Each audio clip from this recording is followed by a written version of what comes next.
I've played like every aim training map on the workshop, because I want to find the best aim training map for CS2, not only in the hopes of saving you time, but also so that we can have a training method for each area of our aim. I've noticed a common theme amongst these maps, and it's that they often do the same thing, just to a different quality, and with different settings available. For example, you'll see a lot of maps like this, where you've got bots running at you from all different directions. This is a great way to work on your tracking, and overall getting used to uncomfortable positions on your mousepad. But many of these maps are really hectic, some not even having settings. Where are the settings? And one main problem I found is that all the bots just crowd up on one side, kind of defeating the purpose of having a 360 aim map. The only map I've seen that doesn't have this issue is Refrag Warm-Up. I really like this map. The map's default settings has the bots being static, and the bots running at you is just a setting within the map, which kinda shows the scope of things in comparison to the others. In fact, we have a fuck ton of settings here, which allows us to set up really specific scenarios for our training. I quite like this one, where the bots are rushing me from the front and from the back, so I can practice my 180s and also react to a somewhat random target. Refrag Warm-Up doesn't end there though. It also has a KZ section, which I spent too much time on. The B-Hop section is also really cool, although B-Hop isn't really my thing. But what if you want to be fast? Well, maybe you could try out the map Fast. I like these kind of maps. They're unique and have their own character. It's just a little open area where bots will peek you from different angles, and the variety of angles is quite nice, having a headshot angle, upper angles, and a cheeky crack, which, to be honest, we love to see. I used to use a similar map to this in CSGO, and I mainly used it for those 10-minute breaks between games if I felt like I just needed to keep clicking heads. I don't know if anyone else gets that. Sometimes I just need to load into the game, even if it's just to play a deathmatch. I think it's just because it's so satisfying to kill people. In CS, of course. There is another section of this map over here which is quite nice. I like how instead of selecting a setting for a new area, you just walk over.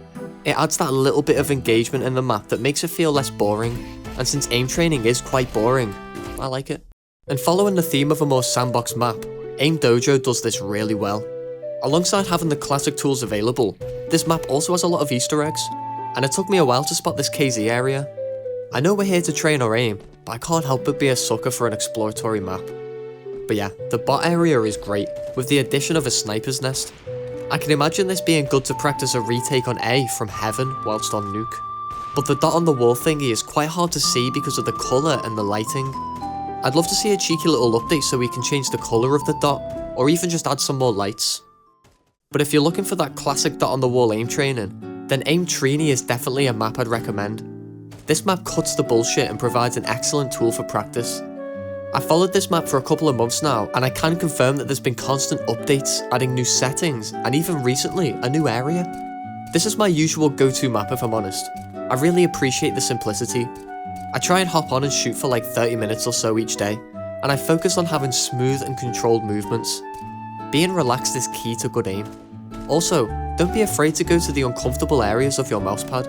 I feel like those areas are the ones we need to work on the most. The new area on Aim Trini is really good for this, since you can endlessly 360 with random targets around you. But if you want something more fun, then maybe you should just play Duck Hunt. In CS? I really like the idea of making a mini game that doubles up as aim training. If you really look at what this map is, it's already an aim training method, but with the well executed graphics and sound effects, it has much more entertainment value, which is really what we need when we're doing something as boring as shooting a dot. Something I'd like to see is a higher difficulty setting, because the challenge mode really wasn't that challenging, leading me to mainly focus on the practice mode. And with the lack of a high score system, it kinda made me lose incentive to play. But then again, it is just an aim training map. I'm giving feedback like it's a standalone game because this map has a lot of potential. I don't think I've seen anything like this in CS before, but that's because CS2 is a new game. Many of the workshop maps from CSGO are unfortunately gone forever, but one map making legend that has stuck around is Unethical. This map is really good for learning recoil, and it's also got this auto reload feature so you can just endlessly repeat your spray until you get it right.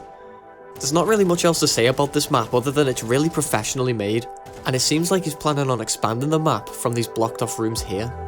Another map that's crucial to have is this peak practice map. It's similar to Aim Trini in the sense that it's just what it says on the tin. You've got 3 areas, your standard peak with all the settings you need to customize it, a randomizer section, which just randomizes the peak and its timing, and then a reaction test, which is good if you want to find what crosshair placement is best for you. Sometimes people will hold an angle unnecessarily tight, even though their reaction time is definitely not going to be fast enough. And although holding an angle can be determined by predicting a shoulder peak, most of the time you'll be holding for a swing or a normal peak, and if you can have your crosshair placement good enough, you can just react and you'll more or less be on target. There is also another tip I'd like to share here. When someone peeks you, if you miss the first bullet, you'll likely struggle with the follow-up spray. This is normal, it's difficult to do, but a way around this is to get into a habit of shooting one bullet and then readjusting for your spray. This way, if you miss the first bullet, it's all good, we can just readjust without having a spray to control. And if you hit the first bullet, then you'll tag the guy and slow him down, making it a lot easier for your adjustment. You may have noticed that each of the maps we've covered today focus in one area, whether it be 360 bots running at you type beat, or if it's dot on the wall type beat. But there is one map that you can do most of these things in, and that's Aimbots. Aimbots is a classic training map. I've used this map for close to a decade now, and the reason it's so good is purely the amount of customization that's available. I think the trickiest part of aim training is finding good methods which hone in on specific weaknesses. And if you search CS2 aim guide on YouTube, I come up. And all the videos here will display Aimbots as the main tool for their routines. Aimbots truly is the GOAT of aim training maps, but with CS2 being in a fully upgraded engine, there's so many new possibilities that mappers can explore, and they deserve our support. There aren't many maps for CS2 yet, so I'd like you to go over and show some support, whether it be through subscribing to the maps and playing them, or whether it's leaving a nice comment to cheer them on. I can imagine it taking a lot of fucking effort to make a map like this, or this, or this. You get my point, boys. I hope you enjoyed this video. If you have anything you want to see, then please let me know in the comments section, because I do always read them. And also, I want to have some alone time with the boys here, because we've hit 10,000 subscribers. What a fucking achievement, boys. And considering it's only been 4 months, I'm really excited to see where this journey takes us. I also want to mention the old boom giveaway from ages ago. It's a bit awkward, but the winner didn't reply to me since I needed their Steam ID, so I ended up respinning the wheel and Vagabond Traveller is our new winner. Luckily, he played a game with me and some other viewers on stream, so I could just send him the offer and waited on his reply. Everyone congratulate Vagabond Traveller in the comments, because this skin makes a really good addition to his inventory. I'm glad it went to the right place. But yeah, I think that's everything, to be honest. We're gonna finish this video, go for a walk, and then I'll work on the next video. So yeah, I'll see you there. Nice.